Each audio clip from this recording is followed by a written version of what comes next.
इस हदीस को इमाम मुस्लिम ने रिवायत किया है। हज़रत हलीमा सादिया अपनी एक हदीस में हजूर सल्लल्लाहु अलैहि वसल्लम को आपकी वालदा माजिदा से हासिल करने और दूध पिलाने के बारे में बयान करती हैं।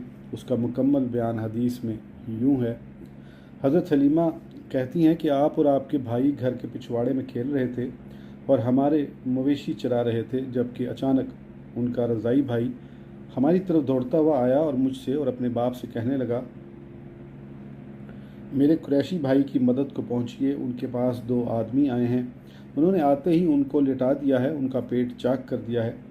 हज़रत हलीमा कहती हैं कि हम घबरा कर उनकी तरफ दौड़ते हुए गए।